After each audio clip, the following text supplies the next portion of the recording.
What's up? Hello, ladies and gentlemen. Welcome back to the program. The Airtime Podcast is presented by Van Shoes since 1966. 66! There's nothing fake about it. Have something to believe in and be yourself. You know what I'm saying?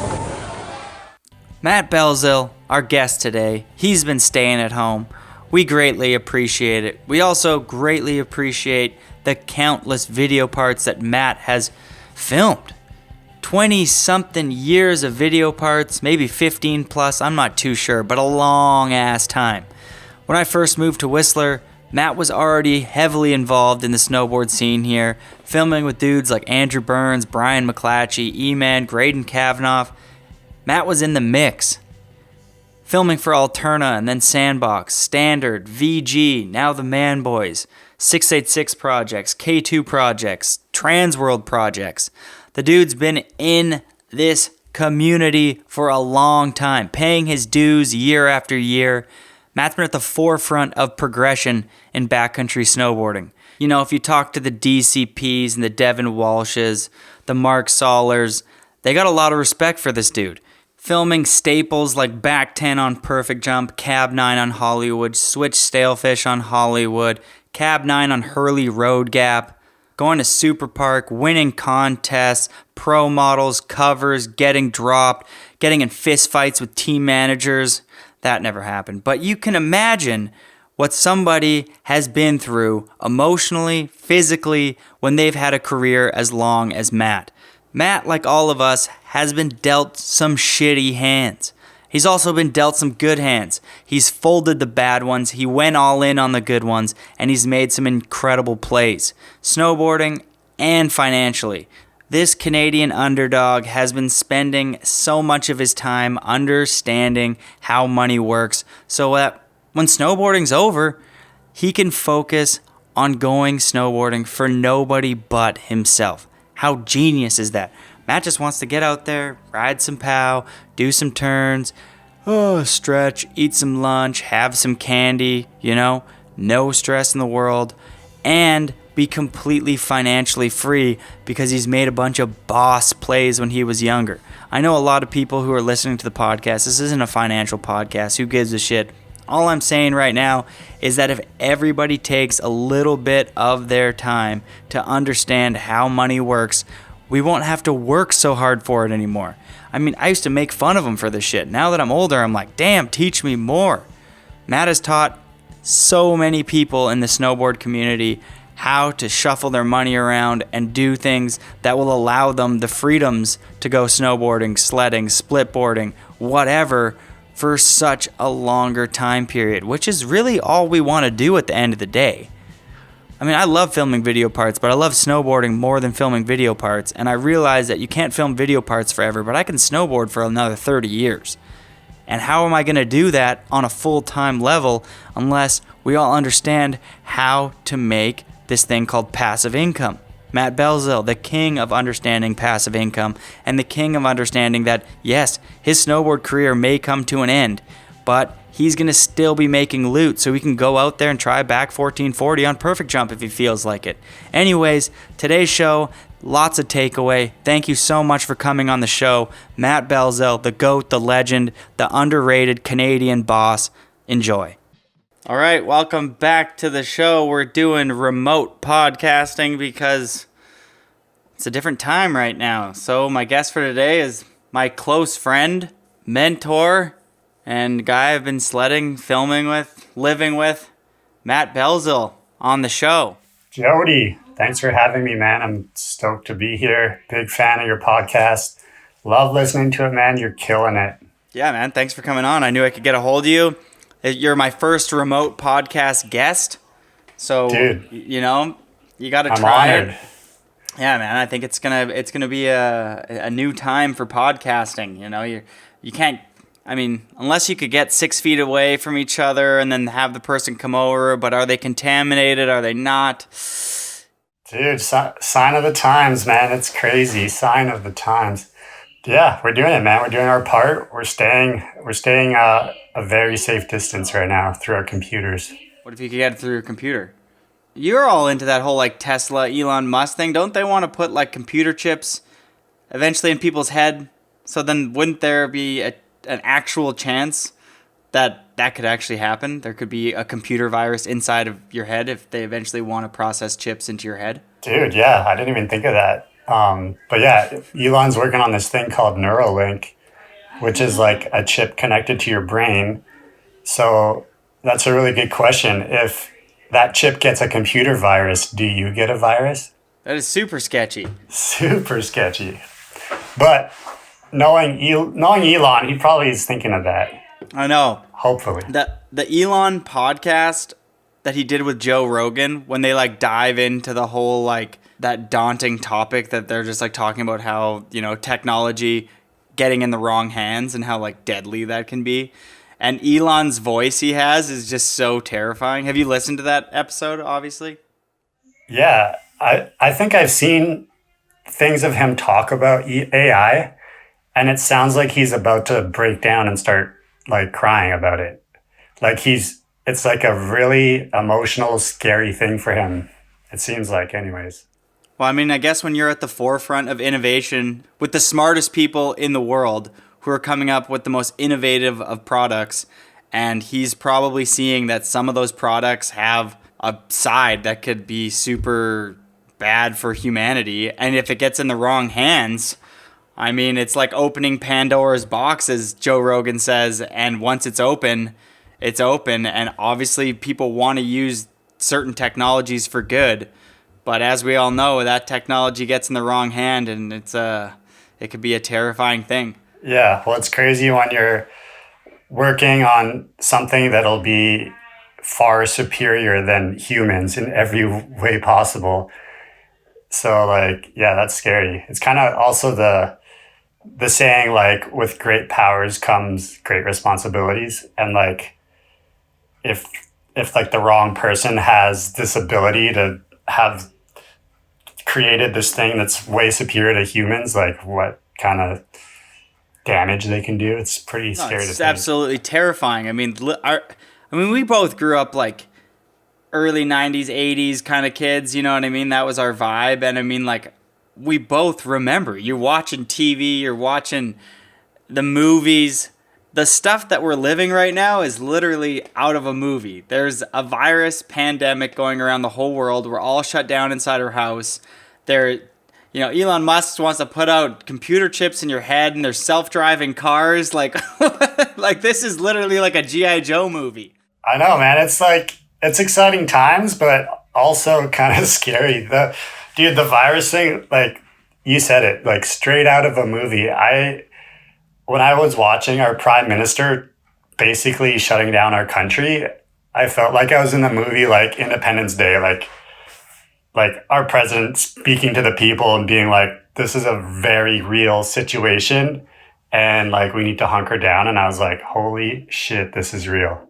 I think everybody who watched, like, depending on who's listening to this, listened to their prime minister or president talk about what implications the government is taking in anyone's country right now.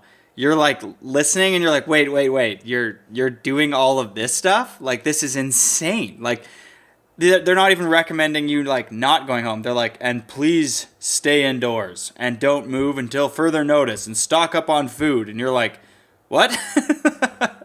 like Yeah. What do you mean? Like, I have a birthday party to go to tonight. Well, that's kind of like the other spectrum is people like didn't take it seriously.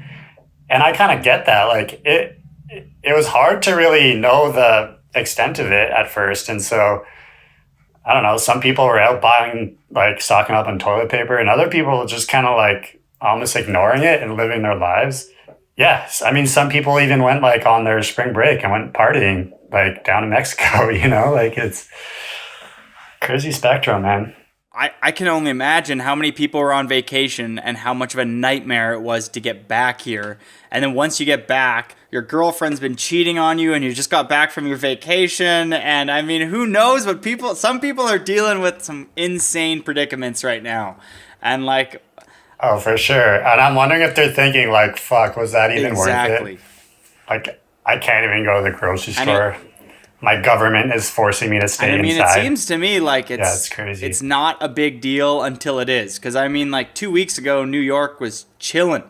They weren't even on the radar. America had like 2,000 cases, and it just seemed like, yeah, as long as you're not in Italy where all the old people live, like, you're all good. And then, boom, America's like, however, hundreds of thousands of cases now. And it's nice to see in the last few days the death toll going down. I can't even believe we're having this conversation right now. But, I mean, it's reality. It's happening. Yeah. And fuck, is it ever unfolding quickly? Like you said, New York, like, wow, that escalated quickly. Like, but I guess when you have like such a like dense population in a small area, that virus will spread quickly. Exactly. I bet. I mean, you got to think that Vancouver or any of the main hubs around the world are just as vulnerable as New York. And I mean, I think some people are easy to say they took the proper precautions or whatever like that. And maybe they did or maybe they didn't. But I just think they somehow, New York got the short end of the stick. And it was like, wow, that's... Because there's a lot of places, like it seems like Tokyo's like kind of bad, but you can't think that New York is less busy than Tokyo. And you're like, how is there less cases there? It just seems just as problematic, but I mean, I don't know. Yeah, it's hard to say. Like, I mean, it can't be easy to shut down like such a big city, right? And I think it could be like the government's, maybe the message wasn't clear enough for people, and people didn't take it seriously. And like, man, in a city like New York, that shit must spread so quick when you think about how many people are moving around. And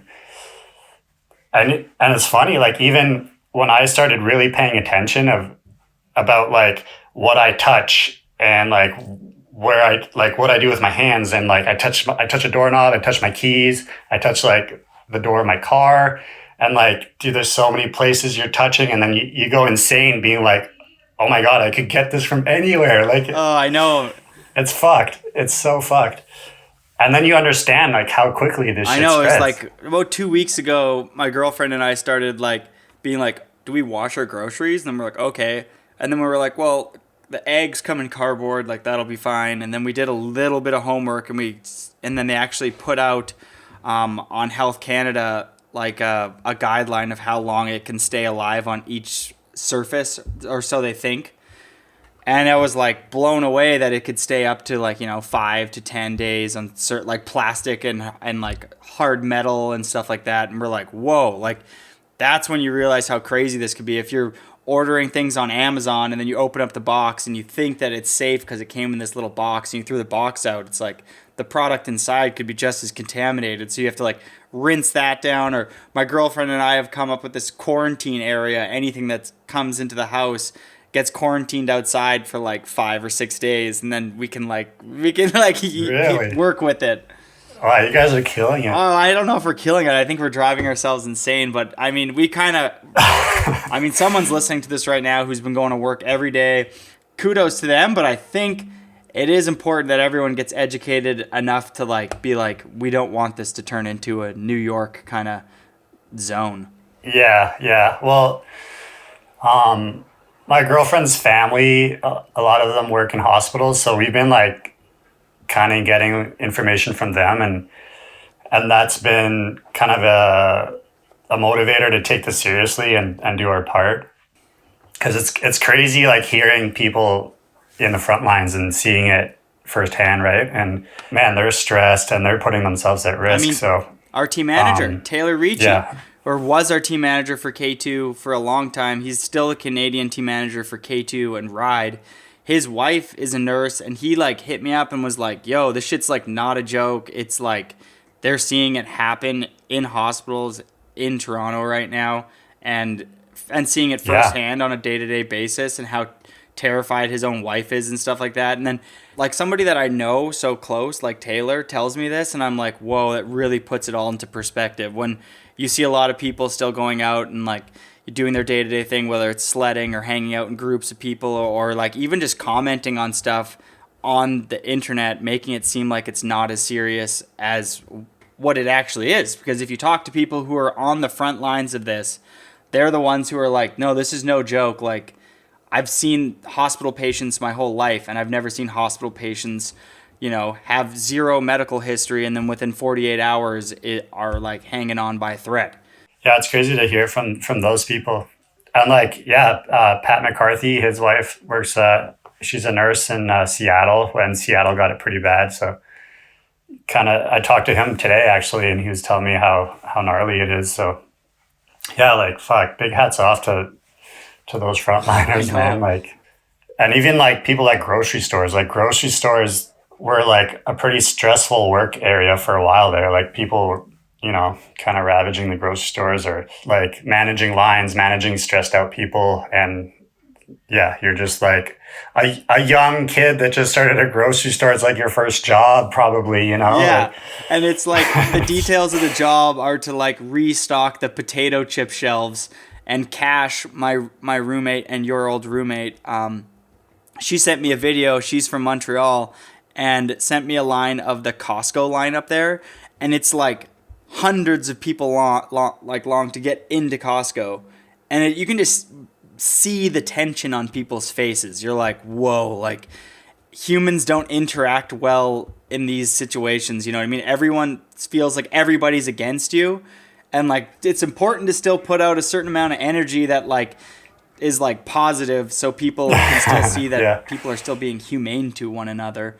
I mean, we've all seen the YouTube videos right now of people not being humane to each other, and it's insane. Yeah, but that's what's kind of cool is there's a whole other side of like the stress and like, yeah, people like being aggressive or selfish out there. There's like a whole other side of, I know you see YouTube videos of like people playing music on their balconies and they're playing together with different instruments, or like you do see the whole people coming together, and it's like, that's really cool to see. And I think that's really important to shed some light on, because I think that's basically what we need to move forward and like get through this together, right? The one video that I saw was like this guy playing the violin in it was in Italy, but it was just like so beautiful, and all the people were sitting on the balconies and just listening to this one musician. And it's like the entire world is in this together. It's not just like Canada or the US or Europe or where it's divided to like, oh, Asia has to deal with that, or that's South America's problem, or that's Africa's problem. It's like the whole world is in this together. And yeah, like you said, when you see stuff of human interactions and human companionship in these hard times, it's like it's a beautiful thing, man. It's a beautiful thing. It's like, thank God people are still like that. Dude, it's beautiful. It's so beautiful, and like it's like really sweet to see. Like, it's heartwarming, and like, yeah, and dude, we will get through this. I mean, like, times can seem really tough, and I'm sure it is for a lot of people, but like, I think it's temporary, and man, we'll get through it. The flip side too is it's good to see the government kind of going in, and I'm not really familiar what's going on in the States, but in Canada, they're like, the government's basically saying like, if you need money, we have money for you. And I have a few tenants that had to apply for the emergency benefit fund, and it was super easy, and they got money like within 3 days. So oh wow, that's really encouraging to see, and I think that'll help out a lot of people financially. And the thing is, there's a lot of young people who think they're maybe listening to this that think it doesn't have an effect on them. And it's like, it has a profound impact on everybody. You know what I mean? This really puts certain stuff into perspective. What's important right now is like having a few close friends that you can rely on in case you need somebody to help you out with even something as small as getting food, and being close with your family so you have someone that cares about you, that's checking up on you in times like this, and having that solid relationship with somebody that you actually love, because there's definitely people who are just dating, the other, whether they're rich or because they're hot, or these shallow things that are meaningless. And think about being trapped with somebody who are just like with their shallow girlfriend, and they're like, holy shit, yeah, she's hot, but having a trophy wife that you can't have a good conversation with in times like this must be insane. Jody, relationship advice. But yeah, I don't know. it's crazy having so much time and to reflect on your life and maybe change some things up. But man, this has been deep. We dove in real deep. This is crazy for a snowboard podcast. I know. We'll sway off this. It's just like that's what's been weighing heavy on my mind right now. That's what's been. It's It's a conversation that I feel like if we avoided, people would be like, they didn't talk about it, and it's just like kind of weird. Yeah. Yeah, it's like unprecedented times, and we're not even talking about it. This is like the craziest shit that we've seen in the last 50 years. Yeah, and I mean, people want to know what somebody what's Matt Belzile doing during the time of this to keep busy. Maybe they'll turn this podcast on and they'll be like, you're right. I was just dating a trophy wife, and I'm gonna break up with Brittany right now. And then they break up with their girlfriend, and the situation's even worse. You don't want to be living. They break up, but they can't leave because they live together. I know, right? So let's get into it a little bit here. You grew up in Ottawa. We all know that. We've heard the story before. Matt Belzile, pro snowboarder, filmed probably 20 years worth of video parts. I have to stop you right there. A lot of people think Ottawa, but I actually grew up on the Quebec side of Ottawa. It's a small town called Elmer. But it's basically the Ottawa region. It's 10 minutes from downtown Ottawa. Yeah, that's the reason why I associate. But a good correction there. But if I didn't correct you, then the Elmer locals would get bummed because, you got to represent. Yeah, no, you got to represent, dude. I get it, dude. You got to. So growing up, young kid, skateboarding, snowboarding, which one came first for you? Everybody always wants to know. Yeah, I was skateboarding, and then snowboarding was kind of the logical next step. Ottawa sees some pretty heavy winters, so you can't skateboard in the winter, and it was just logical to start snowboarding. It was So you started skating, how old are you? This would have been 90, 95, 93 skating, or what? Yeah, 95. Probably 94, 95. I was probably 12 years old. So growing up in the peak time for the Jamie Thomas, etc., who's your favorite skaters? The 411 videos, dude. Oh, yeah. And the Zero video, yeah. Dude, the Chad Muska phase, was such a huge fan of Chad Muska. And would try to learn frontside flips like him. How did that go? You got a good frontside flip?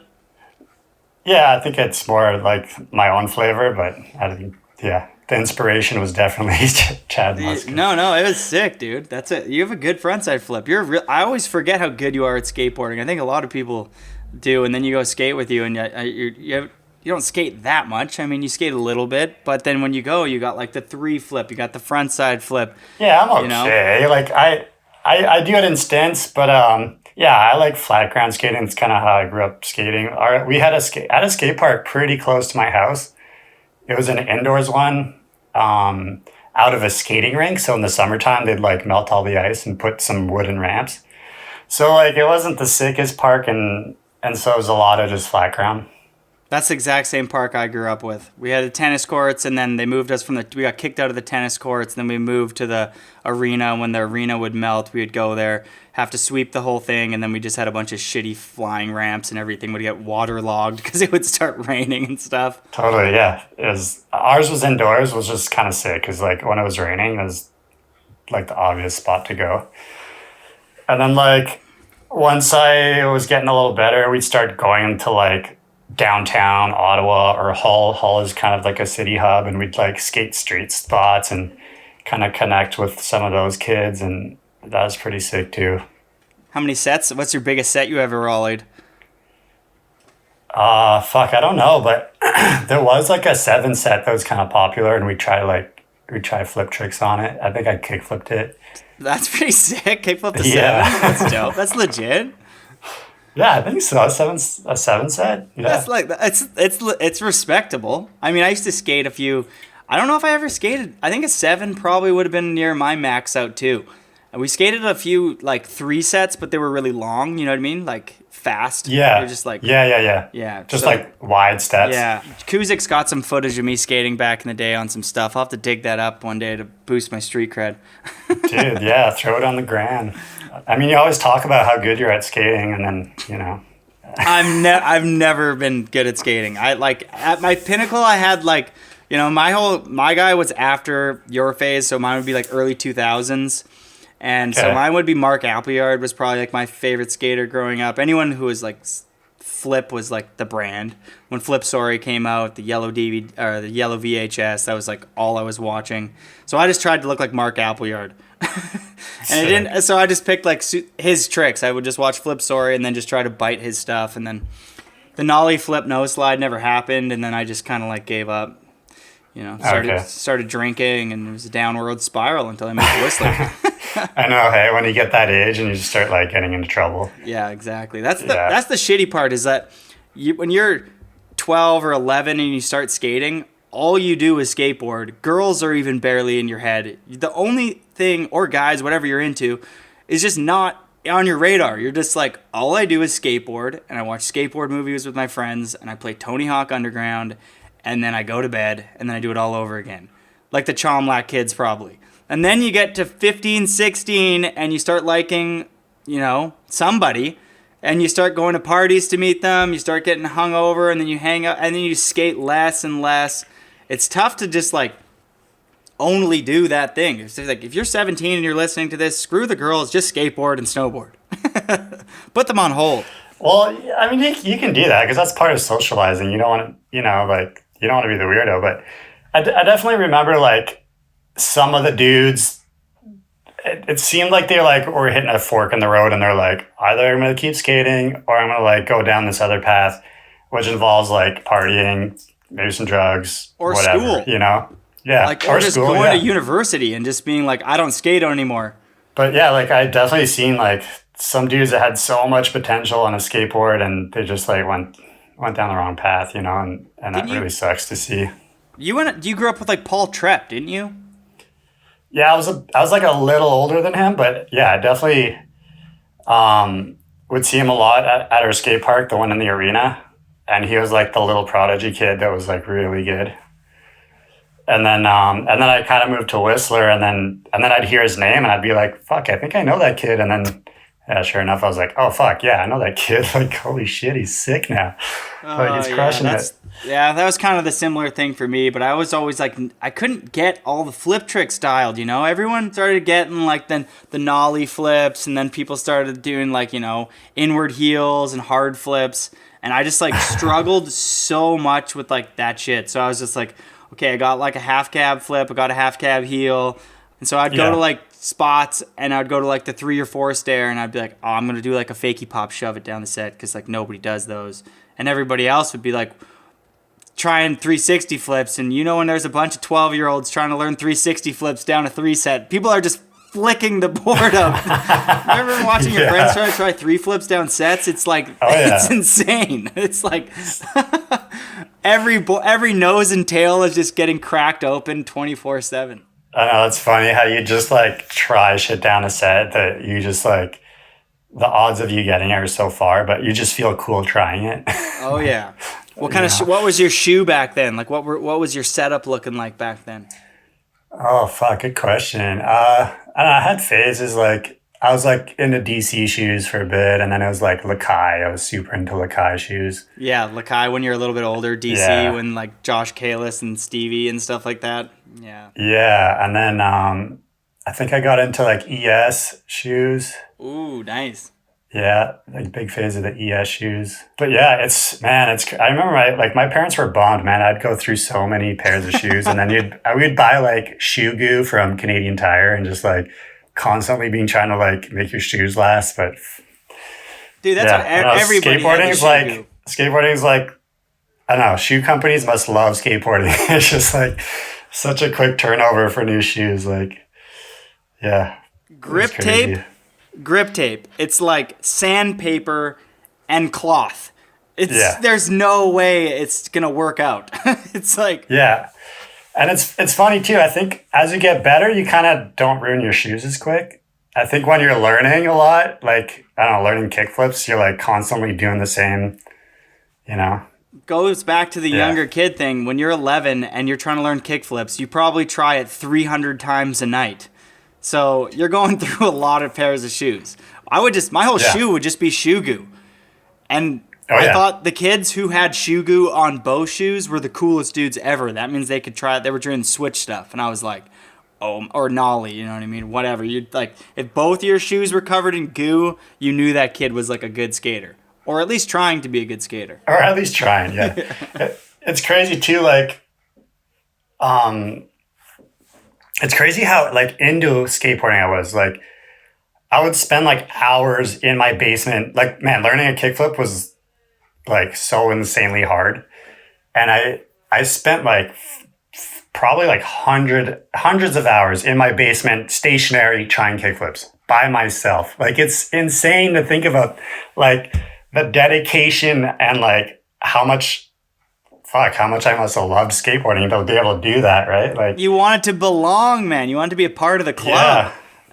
yeah. It's a never-ending search to be like, you know, you see those kids skating at that like arena, that tennis park. You want to be a part of that. You're like, those kids look cool. Like, I've seen a few videos, and those guys look like the dudes in the videos, and like I connect with that, and I want to be a part of that. And the way to be a part of that is by spending hundreds of hours trying kickflips in the basement until If I could show everyone that I can do a kickflip, I will be validated. Yeah, it's true though. And then you get that kickflip, dude, and then that one homie you kind of look up to goes like, "Yo, sick kickflip." You're like, that's like the best feeling in the world.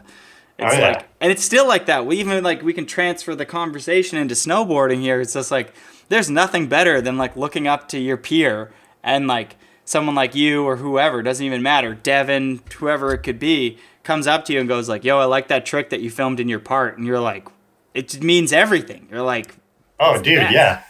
I've had that happen to me where Devin Walsh, who like, biggest fan of Devin Walsh, probably my favorite snowboarder growing up, was like, gave me props for the Cab 9 I did on the Hurley Gap like 10 years ago. Like, I was like on cloud 9 when he like gave me props on that. Like, that was so sick. I remember when that happened. That was an apples and oranges, that Cab 9 on the Hurley? Yeah. No, that was in Knockout. Oh, yeah. I think the movie before Apples and Oranges. Yeah. Who was that Japanese dude in Knockout who had the sickest part? I always forget his name. Taka. That guy was so Haru sick. Nakai. Did you film with him quite a bit? Did you guys hit that thing together? Yeah, we hit the road gap together, and we filmed a few times that year together. He was way sicker than I was. Like, he was fucking good.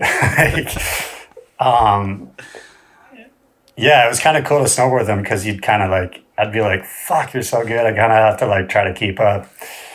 But I think he's still like a shredder. Like, he's in Japan. I think he rides for Solomon. And sick. Yeah, he crushes it. Japan kind of has a super tight-knit group of snowboarders that are like mega pros, but they're only pro in Japan, and Japan and the US do a bad job of like sharing footage because I never see enough of Japanese riders. I mean, nowadays a bit more with like Kazu, Shuhei, Kohei, and then like that Dirty Pimp crew. Like, those guys kind of have done a good job because of, I think, in the last few years, a lot of jib crews have gone out there and like, you know, people have guided them around and stuff like that. But there's a lot of Japanese riders that, like, for example, even the guy Taka that you were saying who was filming for Alterna, that go back and I think that they've stopped snowboarding. Or even like Tadashi, dude. Like, I didn't ever think he stopped, but his footage disappeared for 5 years, and then I talked to a bunch of Japanese riders and like, he's been filming video parts every year. Yeah, it's actually funny you mentioned that because, you like don't see footage of them. And the only reason why I know that Taka is still shredding is because I've seen him in like Louis project when Louis was in Japan. In Beacon? I think it might be Beacon, yeah. Sick. Yeah, because they're both on Solomon, so. And I'm sure, like, I don't know, he's probably showing Louis around. But yeah, there's like so many Japanese dudes like crushing it, and we don't see it here.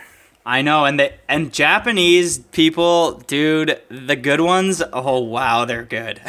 They have sick. They're like, I see best it's style. kind of like they all have good style. They're all kind of like short and like strong and like just like good, like powerful riders. It's Yeah, Dude, their they're tweaks, fucking like sick.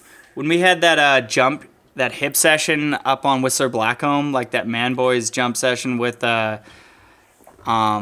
Kazu and his whole crew, and like Shuhei and Kohei, we just met for the first time and we were hitting that hip, and they were doing like, you know, the biggest front 3 tail grabs on it and like alley oops, and I was just like trying front 5s off the toes and just going to flat over and over, and they were probably like, "What are you doing?"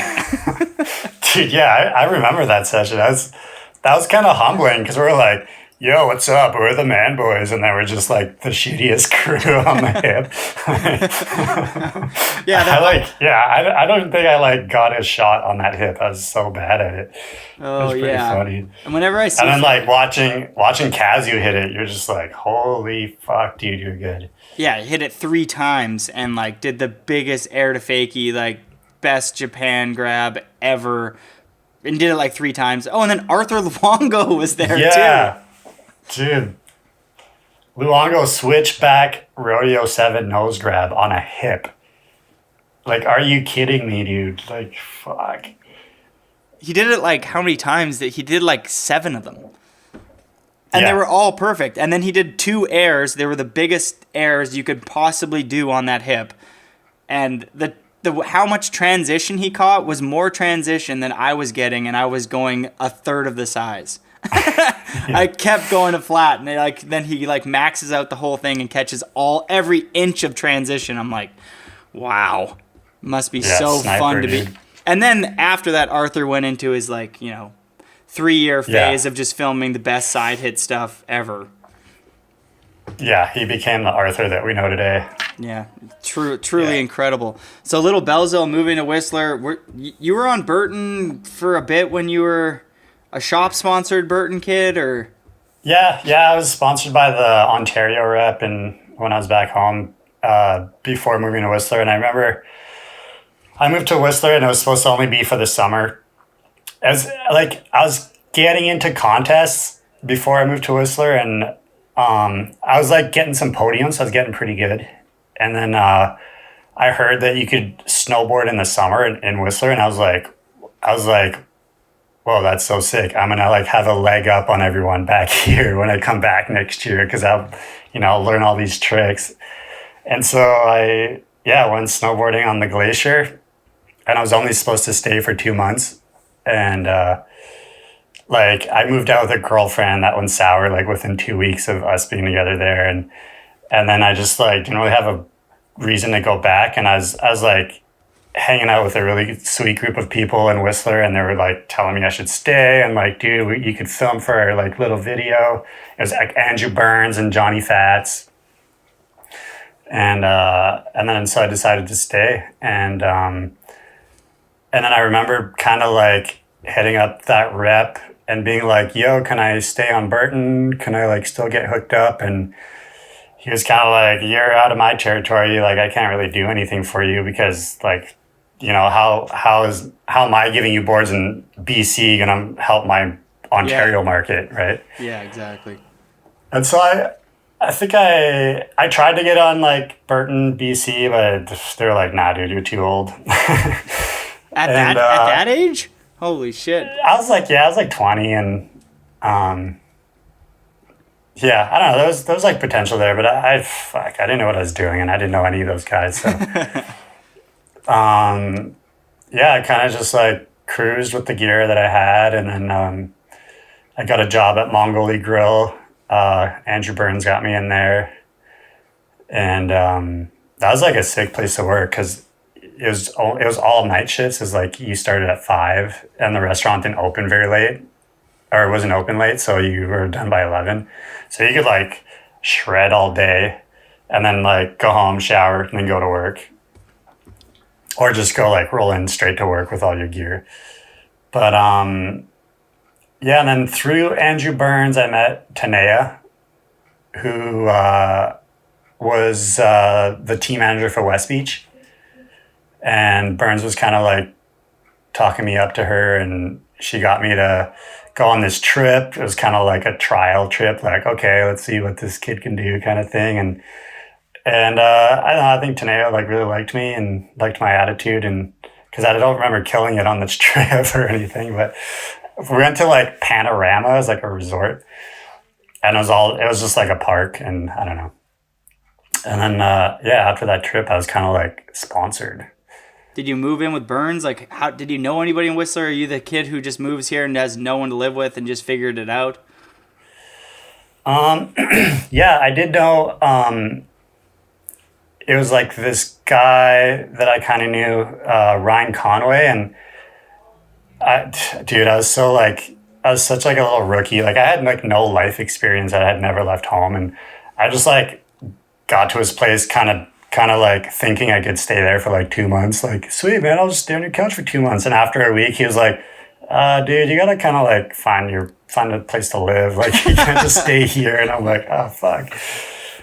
So like, yeah, I found like this house with some, I didn't know any of them, just some randoms in Brio. And like that house ended up being really sick. I think like Bo Bishop ended up moving in, and I was like a kind of a shy kid, and Bo thought I was a dick. What? Oh man. Because he'd be like, yo, what's up? And I'd be like, hey, bye. Like, I don't know. I was just like, I was a little like introverted. So Yeah, exactly. Extroverts he thought I was just like an asshole. Yeah, that's actually how it goes a lot of the time. I feel like people who are really introverted get like a lot of people go like, oh, you're dicks, and it's like not the case at all. I think I've had a few instances with people from the States over the years that I've always been like, yeah, like, that guy doesn't get along with me, blah, blah, blah. And then like people are just like, dude, no, he like really likes you. He's an introvert and you're an extrovert, and he's just shy. But it comes off when you're an introvert that you're like someone who's like super like open and wants to chit chat. And then you're just like, yeah, dude, like, I'm just going to go to my room and shower. And it's not like you didn't want to hang out with them. You were just like, holy shit, that was overwhelming. Like, did I say too much? Did I say too little? Like, Jody, you're intense, dude. Yeah. I know I'm intense. But Burns, probably so at the time. No, like, yeah, like even Bo's not intense. I don't know. And it's weird. Like, when you're new to a town, you're like, I don't know. Like everyone around you is cool and you're kind of intimidated. So, oh yeah, I remember moving here. Same thing. Yeah, it's like an intimidating like thing to go through. So the thing that you're kind of quick to realize is like the people you're surrounded with all have the same kind of interests. So eventually you just start clicking with the people that you want to be around, and it's fucking awesome. And usually like magic happens, right? Like Burns like fully took me under his wing, and like we filmed for his video. We called it Poverty of Opportunity, or like I own the that acronym. Video. Yeah, the acronym was POO, and it was sick because like we were just like a crew of newbies, and we just like mostly filmed on resort, and we just figured it out together, and it was awesome, and that just snowballed into like something else, and then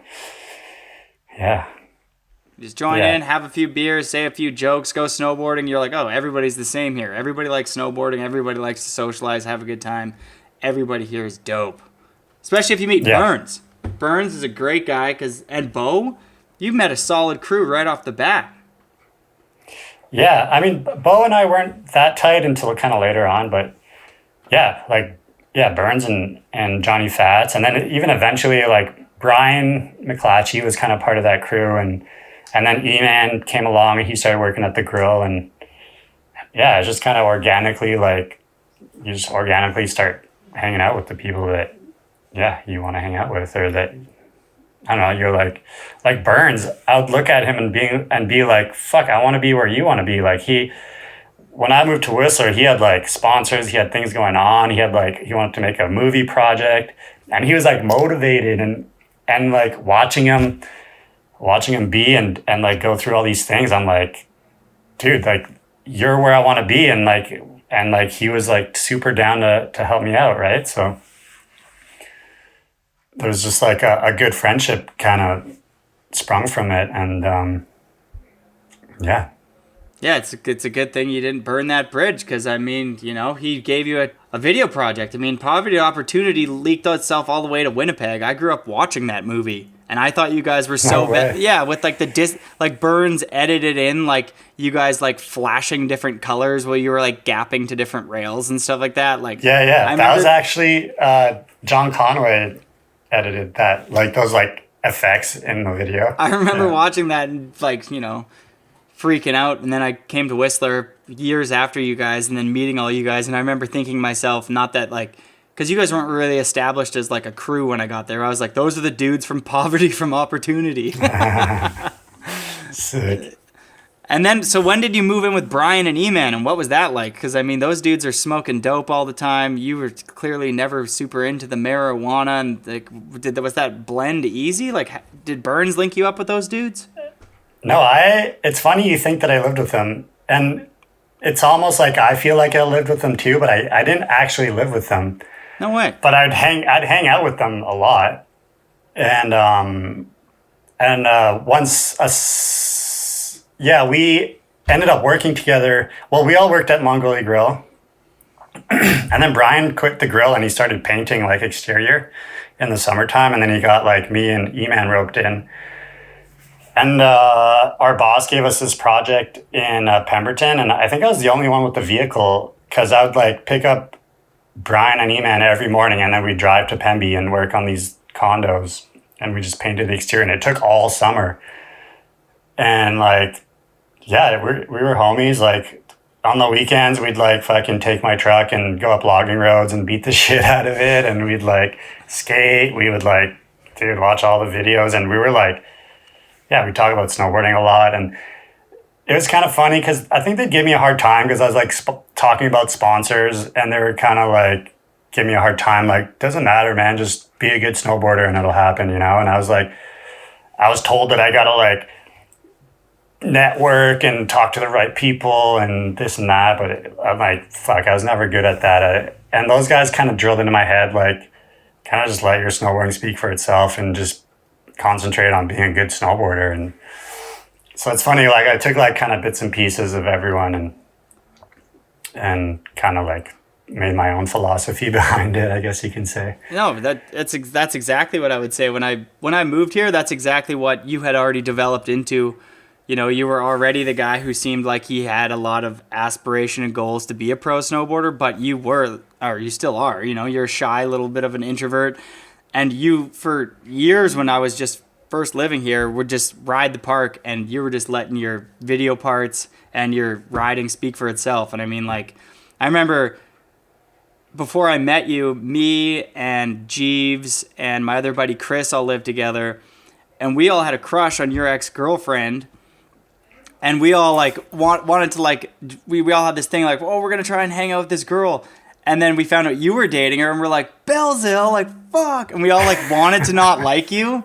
And then we would see you ride the park, and we'd be like, damn. And you would be riding with E-Man and Brian all the time. And we'd be like, oh, he's so sick. And he's riding with Brian and E-Man. And it's like, so then eventually then you started coming over our house. We met you, and we're like, okay, you're the nicest guy in the world, and you're insanely good at snowboarding. So it's just like, as soon as we met you, it just transitioned to like, this guy's the best.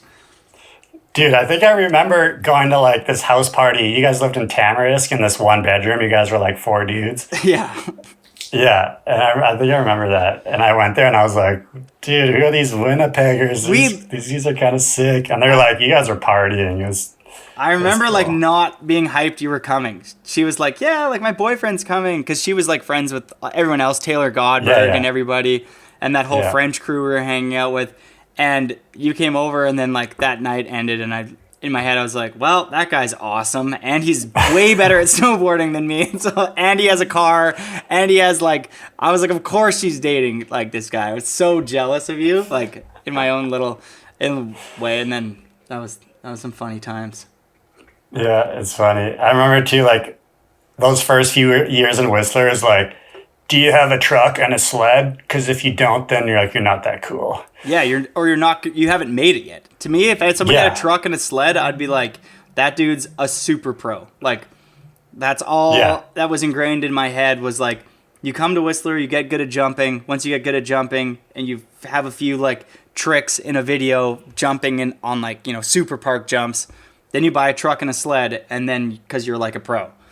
And so I'd see Yeah. like you and Rusty and Mikey Pedersen and Mark Sollers and Ryan Teeney, Jake Koya, like cruising around town, and like you guys were like the dudes that like, because you guys weren't like super pros, you guys were filming with Sandbox, and you guys would have the old beat up trucks with old sleds, and I'd be like, and Burns, totally. and then you would see like the Devons and Ikas and Lori and JFs, and then you would see like the Euros, like the Gigis and the everybody else, and you'd be like, they would have brand new trucks and brand new sleds, and you'd be like, that's who I really want to be though. I know, dude. That's funny you say that. I remember always seeing like Mike Page, and he had like a brand new Dodge pickup, and then like DCP, and he had a sled in the back of his truck, and I was like, damn, those dudes are so sick. And it was weird because like I'd get like starstruck, you know, like those were like the absolute like your absolute heroes. Like I don't know, I'm comparing it to like if someone saw a celebrity in Hollywood. It's like I was in Hollywood, which is Whistler, for pro snowboarders, and I'd like see these pro snowboarders and I'd be like, holy shit, there's Mike Page, or like, holy shit, there's DCP.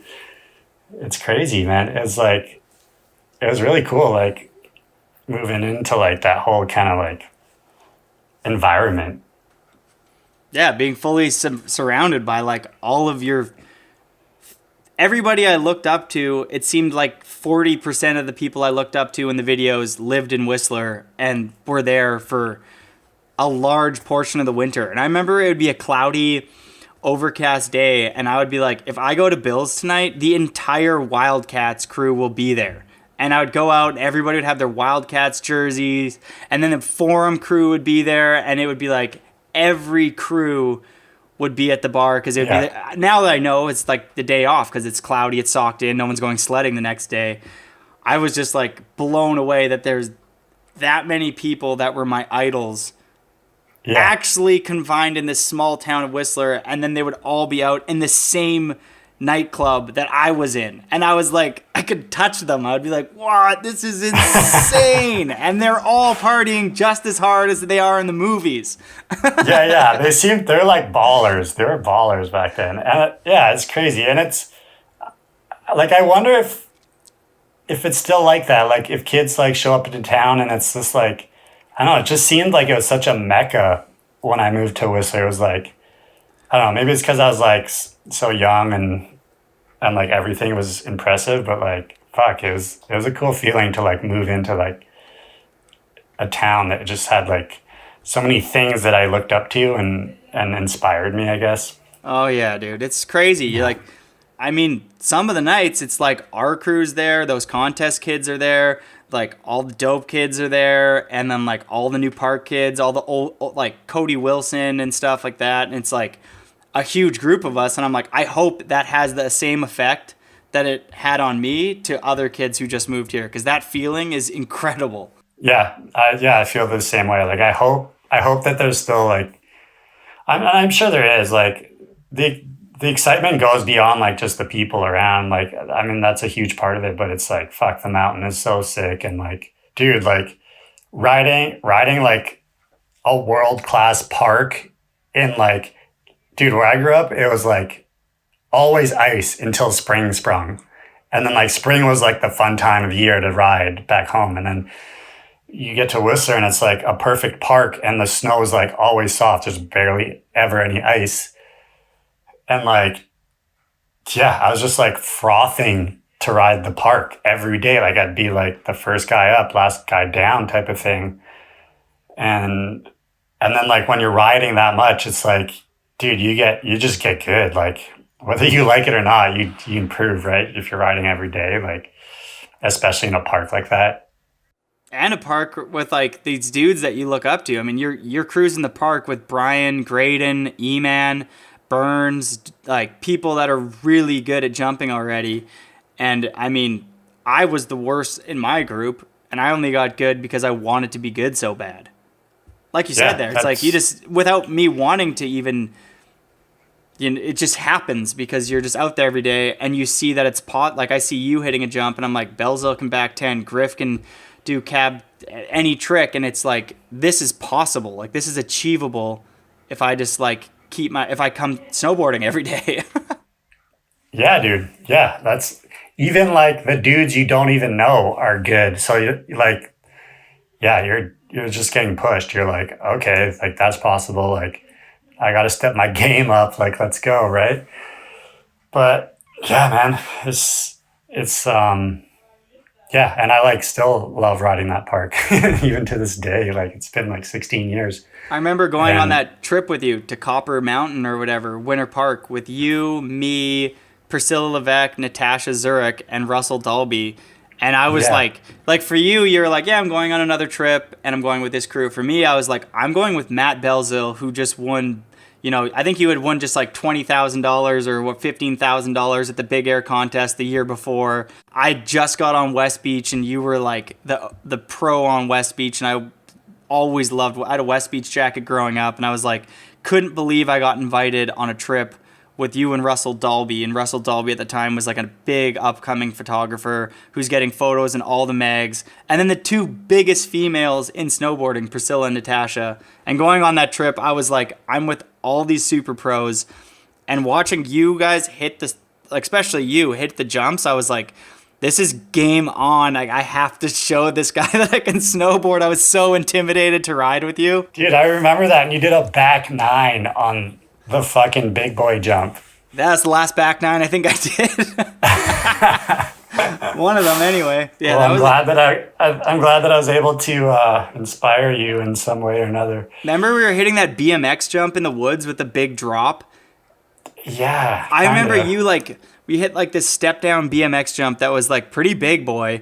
And I'd never hit like something with a POW landing before. And you were like packing out the takeoff, and then I was helping you shovel blocks. I had never done that before. I didn't know how to like walk around the jump or anything. I was just doing everything wrong. Well, it's funny. It's funny that you mentioned the building of the jump, because like that's like all part of it. Well, it's like for backcountry, like dude, that experience, like you don't learn that from like just riding the park, right? And you kind of, I had John Cartwright as kind of like the dude that showed me the ropes for that type of snowboarding and that type of filming. And I think like that's kind of huge to like make you like a rider that can film like backcountry video parts, right? And Our whole crew, all you guys have been riding backcountry probably, Rasman probably 3-4 years longer than me, and like you, Rusty, and Ejac, and even Bo, like you guys have been riding it a long, and I'm still learning stuff off you guys all the time. That knowledge is so priceless because there is so much knowledge that goes into building a jump, a step down, finding a jump.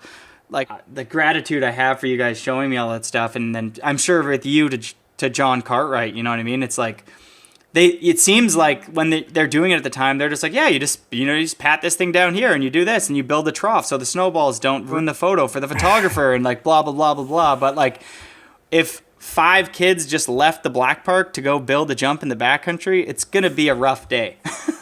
like that first video that I filmed for Poverty of Opportunity, we kind of like made it happen. And I mean, thinking back, we did do some stupid like things where we like went to zones where we shouldn't have, and without having like beacons, and like, man, we were just so oblivious. And like That alone right there is the God, scary part. yeah, I'm glad I like made it through that time. But like yeah, there's also something kind of cool to like throw yourself in the deep end and figure it out. But yeah, it's just like it's hard because it can be so dangerous in the backcountry. So it's a fine line. Like I think, yeah, it's definitely worth like going with people that know what's up.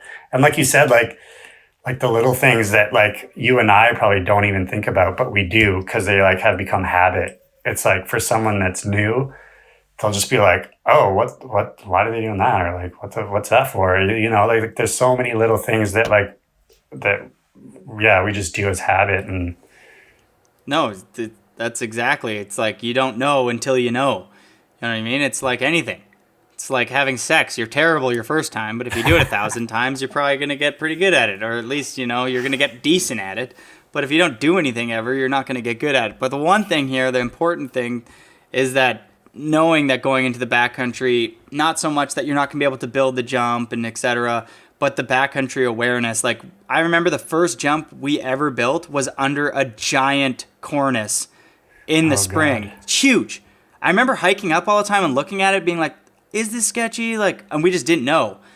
But like now looking back, like we were hiking under a school bus size cornice and that was our drop-in in a terrain trap because we were building like a wind lip step up jump.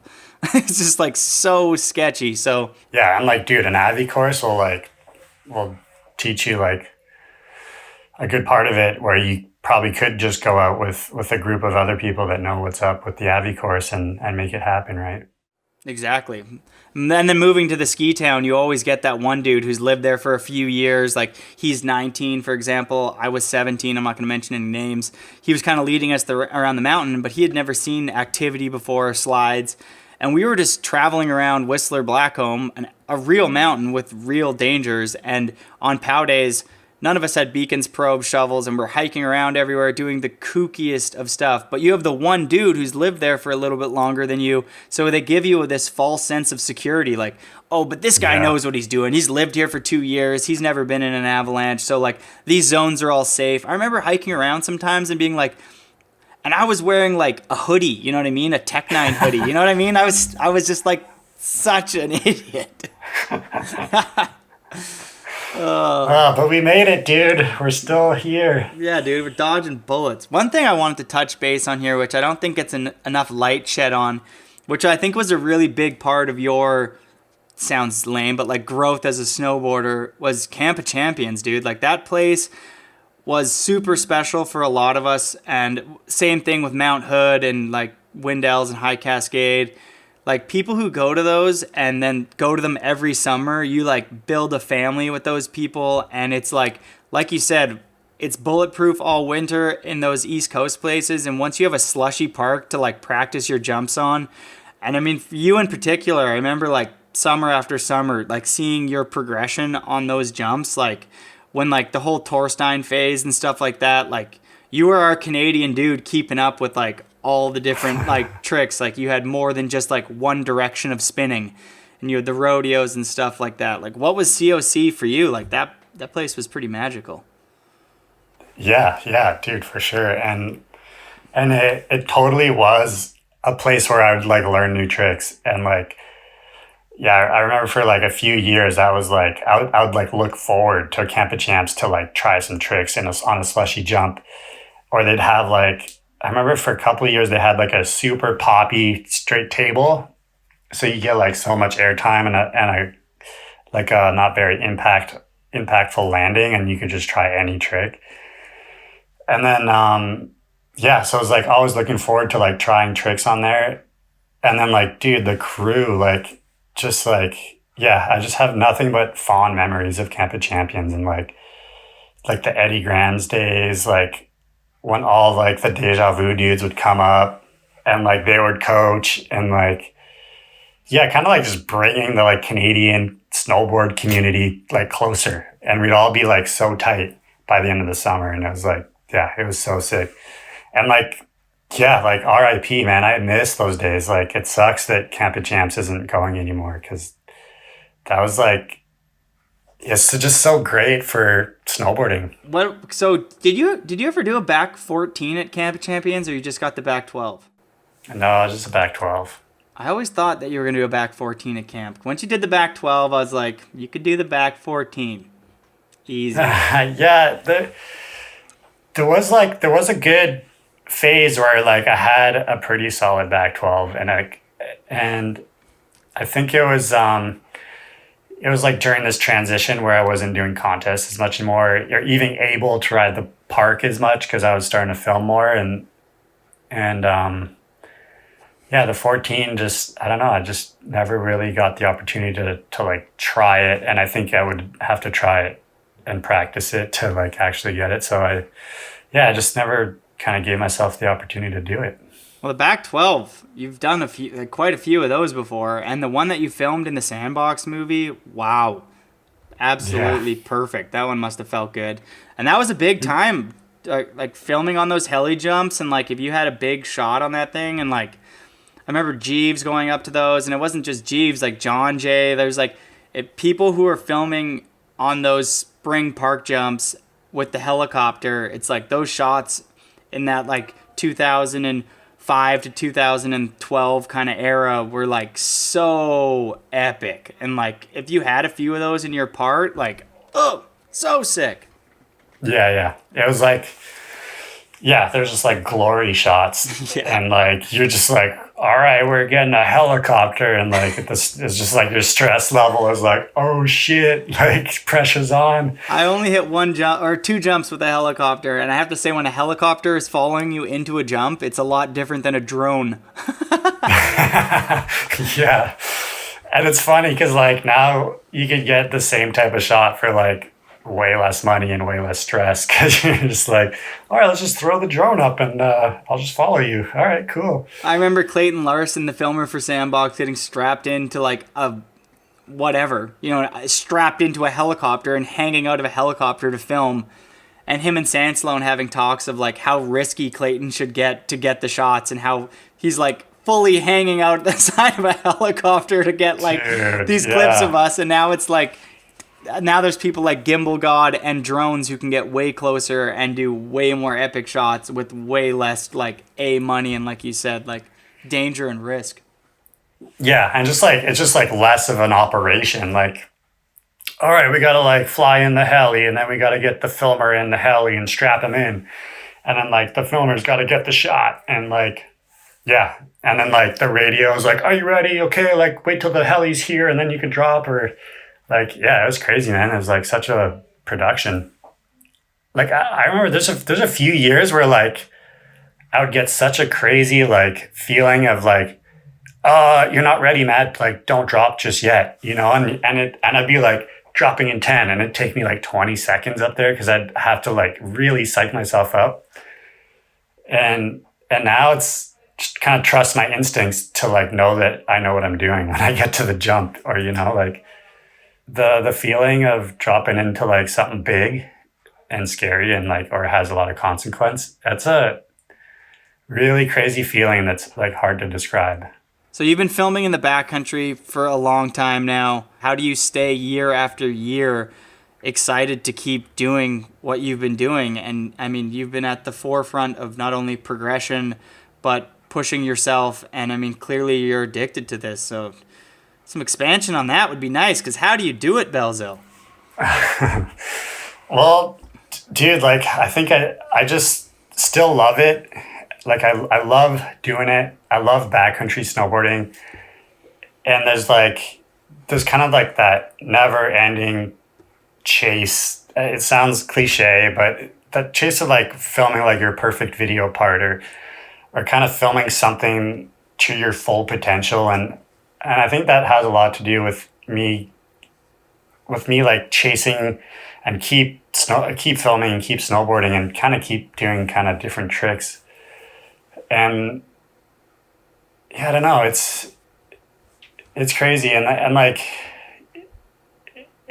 it's like that thing or that want like pushes you to do like the scariest things or the craziest things. Like, man, there's so many times where you're like standing at the top of a jump that's just so scary or like actually dangerous. And it's like, you're at the top and you're like looking for that why, like, why am I even doing this? Like, it seems crazy. And it's just like that bigger picture of like, you're like creating something that you're proud of, and you're going to like put it up for the world to see. And like, I don't know, it's just like that bigger picture of like building a video part that you're proud of. And it just seems like it's never perfect. And so the next year you kind of want to go back out there and do it again. Yeah, dude. What are some of those clips that you're talking about? Like, what are a handful of clips that you remember just being scared shitless because you're like, well, here Matt goes. Time to buckle up. Yeah. Well, yeah, I could definitely think of a few clips that were just like super scary. And it kind of goes to like what we were talking about before, like just shutting your brain off. And like, dude, Perfect Jump was a really big one. And I like lost the Rosham and had to hit it first, and none of us had hit it before. And like, yeah, dude, I was so scared. And I just knew that we were kind of told that you just go straight from the top of the roll-in. And like when we were doing our speed test, going straight from them, by the time you got to the jump, we were going so fast. So it's just like, this jump was just gripping, like so scary. And and after reading this book called Flow State, I really kind of understood what I went through. It's just kind of like you go into like almost this survival mode, but it's intentional. Like you're intentionally putting yourself at risk, and your like survival mode kind of comes in. And yeah, so I hit that jump and I did like a back 7 FT, and like the feeling was crazy. It felt like I got shot out of a cannon. That jump is insane. And so I landed. So then like, okay, like you've got more confidence, and you're like, all right, like I knew right away. I was like, I'm going to fucking back 10 this thing, and I know I can do it. Like the air time is there. Like the jump's crazy. And so the next go around, it was like almost like a calmer like feeling, because I had hit it. So the like intensity was down. And it's like, I just knew I could do it. And like, yeah, my confidence was just there. And then like, I just went and like, just did it. And it like fucking felt so good. Like I went deep on the jump on top of like how big it already is. So it's just like an insane feeling. And yeah, it was like complete like flow state, like was kind of calm, going through the motions in the air, and just kind of knowing that I just had it. Like, yeah, it felt so sick. And it's funny, like I remember feeling like other times where I felt the same kind of mindset. The Hollywood Cab 10, or sorry, not Cab 10, the Hollywood Cab 9 was definitely one of them. And that was almost like as soon as we got to the cliffs and I looked up at it, I just kind of knew. I was like, okay, I know exactly what I want to do. And I was just like up there, and just even like the way I was building the pat down, I was just like so motivated. I was like hurrying up. I knew the light was kind of going on it. So I was just like doing everything really fast. And I think like Rusty and Chris were kind of like looking over at me and being like, that's like really quiet right now. Like, what's going on? It's just because I was like so in the zone, and I just like knew what I wanted to do on the cliff. And same thing, like that was less scary than Perfect Jump, but still pretty scary. But I had like a lot of confidence going into it. And I dropped in, and I like purposely went like kind of fast at the pat down, because I just like, I don't know, I was just like feeling it. I was in the zone, and I was probably in the flow state, and fucking I remember the feeling like taking off and just grabbing my board and just like looking at where I was gonna land. And I did a cab 9, so I could just kind of spot the landing the whole time. And it was the same thing, like in the air, I just kind of like just knew I had it. I was like kind of calm, and I just kind of let it happen, and fucking, yeah, stomped it. And then when I got that, I just like had this crazy confidence again, and I wanted to try the switchtail, which I was kind of like practicing in the park. So I kind of like had it in the back of my mind, and yeah, same thing, like level of intensity, like way down, like way more confident. And I just like, the switchtail fish, I was confident, but I felt like it was a Hail Mary. Like I was like, fuck, this might not work out, but who cares? I'll just fucking go for it. And yeah, I fucking did it. And that was like, once I was in the air, it was almost scarier than the Cab 9, because I was just like, it's a straight air and it's a switch straight air. And I'm just like staring at like how high I was off the ground and where I was going to land. And it was like a kind of like the chest feeling, like a holy fuck, hold on. And I could feel like the acceleration in the air, and then just fucking, I don't know how I landed that, but I did. And I don't know how you landed it either. That is mind-blowing. Yeah, and then I just fucking, yeah. Yeah. And it's crazy thinking back at those moments. Like it's fucking cool, dude. No, those were dude. The Cab 9 and the Switchdale. The Cab 9 was cool because it's FT and everything like that, and it was big and it's perfect, but it makes sense. The Switchdale, to me, the way you broke that down of just taking off switch, then grabbing stale fish, and not just slowly turning into like a big backdrop, it seems like what 98% of people who are even good at that trick would do. You would slowly start, like, as soon as you realize how big you were going, you would be like, oh, and you would just, if you were leaning anywhere, imagine going forward, like Switchdale and like forward taco, or like going to your back on that. Dude, I can't believe you rode out of that switch. Well, two things. I had tried it prior to that on the form step down, and like it did not go well. It was exactly what you're saying. Like, and I think it's because of that. The form step down, you're like, you got to do the curve, and then you got to carry a lot more speed into it. And we had pop on it. I think we were hitting it with Craig McMorris. And me, I remember hitting that with you. Oh, yeah. And I tried it a couple of times on that. That was the year I back-tenned it. Yeah. And yeah, dude, it did not go well. Like you said, just like in the air, kind of like going nose heavy and just fucking eating shit. It is. But the other thing is, when I did it, if you look at the shot, you could tell, like, I do the grab and I hold it for a second, and then I just do like the biggest arm flail, and it's because I kind of freaked out. I was like, holy fuck, this is big. And I started freaking out, hence the arm flail, and then I landed.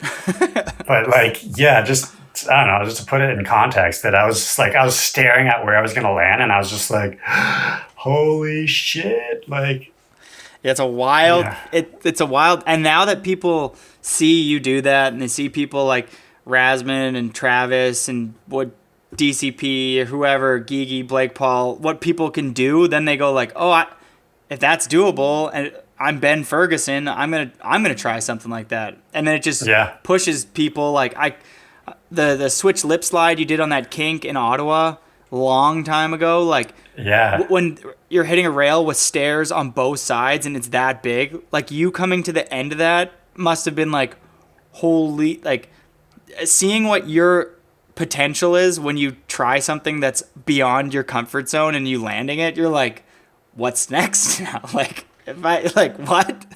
Yeah. And then, well, rails are crazy too, because that switch lip slide was a long time ago, but it took me like I don't know, like 50 or 100 tries, right? Like you're kind of like battling this thing that like you're trying over and over again, and it's like such a mental game. I don't really miss those sessions on like the like marathon try to get a trick sessions. Like, I'm glad I did them, but like, yeah, those are tough, man. Those are like tough in the it's on like the a soul. lot of mental game. Well, dude, I was with you on your last rail trip when we were filming for the SBC movie, if you can believe that. And you were killing it. We went to that big ledge that Frank April absolutely destroyed in Ottawa. Burns had a bunch of clips on it way back in the day. And I mean, you did the back 180 switch 50 on that. So G, like, such a like amazing clip. And then we went to that stupid down rail on that back lip, and you tanked and like hurt your butt, and that was it. And the year after, you're like, I'm not riding rails. I'm out. Yeah, that was my tailbone. That was a shitty injury, actually. But I like just lost the lust, and like it felt like rail riding was getting kind of crazy, and I felt like I wasn't keeping up, and I wasn't enjoying it as much, and I was just enjoying the POW so much more, and just wanted to like kind of put more time into that. Well, that's the hard part of being a snowboarder, when you only have a limited amount of time. So you only have realistically January until April to film. So you only have 3, maybe 4 months total that you're filming. And when you want to do the rail portion, yeah, sure, maybe you kill it and you get some December time, and then you take all January to ride. That means typically you're not riding pillows. And you're not riding like deep snow. Like, yeah, it's nice to like, hit the March and April and ride the good jumps, but like you're kind of like not out there for like the epic deep days where you're like riding blower deep pillow snow. And that was the hard part for me the last few years, is being like, if I choose to keep riding rails, I don't get to shoot pillows. And I haven't shot pillows in a while, and that's like one of my favorite things to ride and film. And when you're out filming that whole time, you come back and it's, mid-February, it's like those days, or maybe you get one of them, but like you just allocated all your time to riding rails, and it's tough to like sacrifice riding pillows and riding deep POW in the trees, because it's a different energy and vibe than going out into the alpine every day and building like step downs and cheese wedges and etc. Yeah, totally. Well, and like, there's a couple of things. Like there's the fact that I used to kind of pride myself to be like a well-rounded rider, that I could like, have a rail segment and a backcountry segment. But like, like those dude, December and January in the trees is like so fun, and like those months typically snow so much. And like, so the snow's really good, and it'll snow right to the valley bottom. So you can do those pillows, and then there's like so much good shit in the trees at lower elevations. And it's like, like now I definitely wouldn't want to miss those days for like a rail trip. Like definitely not. See, I'm still on the fence. Like this year I did one rail trip to Vancouver. I definitely rode mainly street rails for my whole upbringing, but then in the last few years, it's like I've been on the same thing. Like, am I able to like keep up, etc. But I always like film a few clips with rail stuff, because the same thing as you, I like to like do both. And I mean, I ride the park with you all the time. You still do the back 180s, still got the nose press, still got the back lip, still got the 270s. Like you have all the same tricks, and you could easily go and film a rail segment still. But it's just like at one point, because of, like we were saying earlier in the podcast, everything eventually comes to an end, and it's like, do you want to be focusing your time on filming a rail thing because it equals out your part and it's more valuable to brands, or do you just enjoy riding POW more? And none of us are making millions of dollars anymore, so why shouldn't you just do what you like to do more? Yeah, and that's exactly what it came down to, is like what I enjoyed doing more. And like if you're doing something you enjoy, it'll show. Like, I don't know, your footage is going to be better than like if I'm like going to the streets and I'm just like fucking not enjoying myself and just forcing myself to doing things, right? Yeah.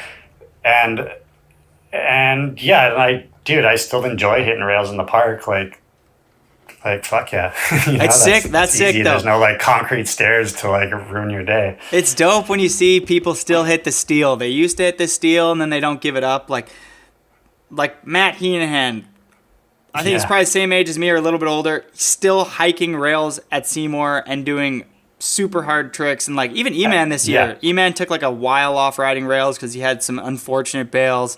And then he just came back with vengeance this year, like doing switchback tails and stuff. And you're just like, it's so sick when you see the OG dudes still ride the rails in the park, because, I mean, it's a sad day when you remember looking up to I looked up to a lot of dudes, and you see them in the park, and then you see them do the crazy front three off the park jump, and then they don't ride rails anymore, but they still have some rails in their part, and you can kind of tell that they don't ride rails, but they do for their video parts. And it's like, and it's a good look for you. I mean, like, dude, if I was a young kid, you go on a trip with K2, whatever your brands, and then you go through a lap through the park with the young AMs, and then they see that you can still backlip a down rail like a total G. Like, that's sick. Like, why would you want to stop doing that? And it feels so good still.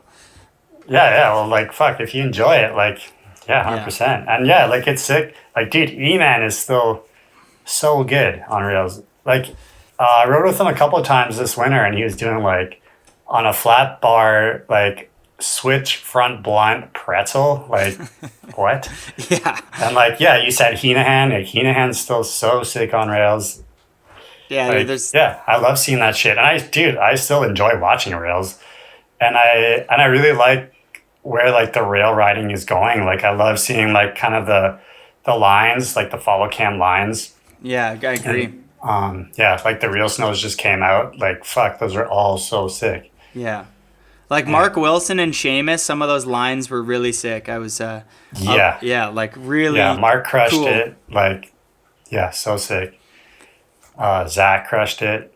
It was I was pretty impressed. Overall, I was definitely disappointed that Mark wasn't in the top 3.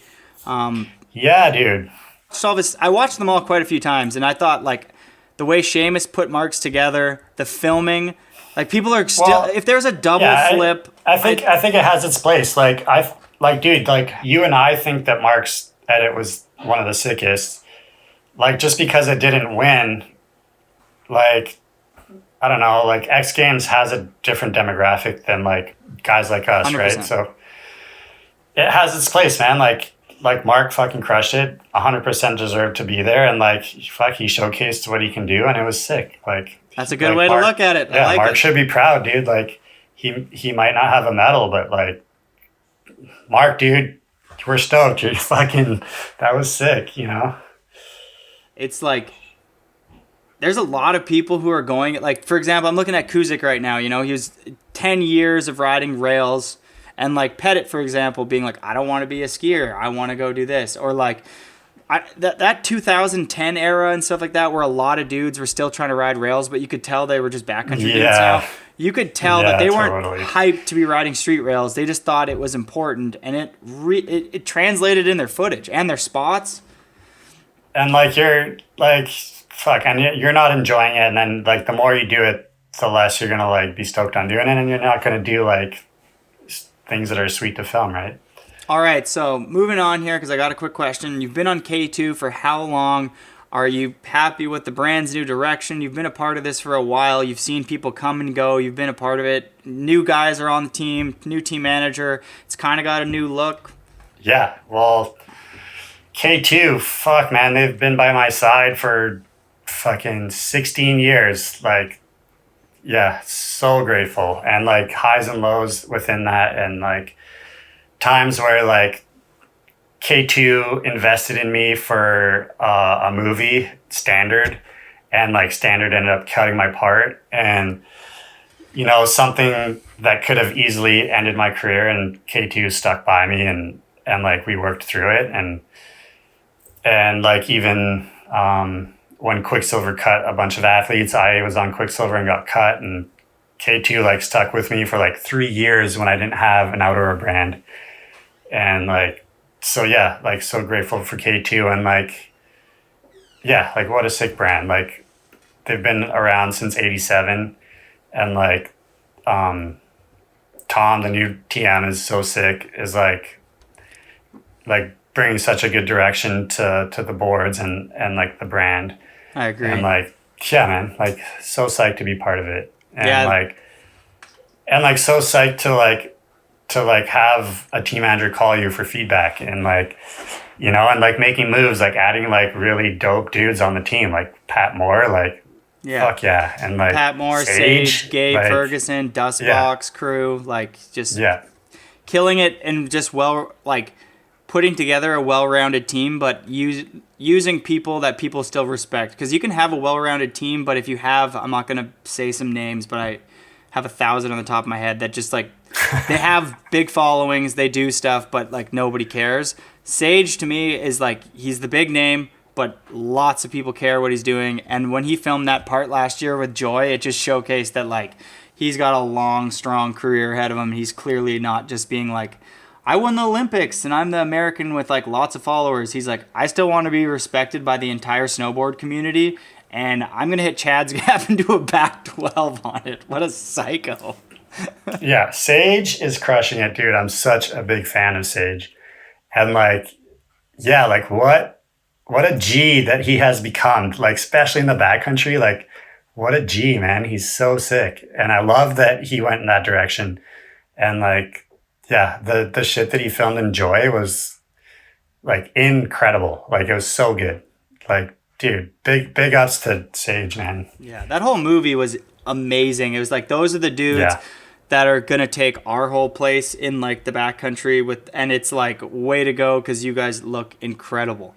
And I mean, there's a small group of people that are venturing out into the backcountry, and I mean, I get it. It's expensive. You got to buy the truck, the sled, and it's a new time where, you know, brands aren't paying snowboarders as much, and there's not enough light at the tunnel for people to want to invest $20,000 in a truck and sled. Like you said, growing up, you're seeing Mike Page cruise around, and it's tough for kids to want to invest in a truck and sled. Do you think that more kids should be wanting to invest in this experience of the backcountry, or do you think that's like, go ride the park, there's not a lot of money to be made, go ride some street rails and don't do it until you're getting paid, or what? Yeah, I definitely think that dude should do it and invest in it. But just knowing that there's not much money to be made, and I think that is kind of a good thing in a way that it won't get people doing it for the wrong reasons, right? Like, it's kind of thinning out the people that like are doing it for the right reasons. Or sorry, I don't know if I said that right, but it's making it so if you want to do it, you're not doing it for the money, and therefore you're doing it for the right reasons. Yeah, and, exactly. I agree. You're doing it because you want to do it. And there will be, once this whole thing's over and settled and done, this whole coronavirus thing, the people who invest in the trucks and sleds and going out into the backcountry and hitting step downs and stuff, once there is a new time for brands to be picking up new riders, they're going to be picking the ones who can come up with content that looks awesome. And it's pretty damn well hard to film amazing content on Whistler Blackcomb or Mammoth when there's, 500,000 people about to go up the hill and track everything out. Yeah, totally. And even like we're just seeing it with the popularity of sledding. Like it seems like everyone has a sled these days. Like, as opposed to when I moved to Whistler, it was like kind of a novelty to have a sled. It was like a big deal.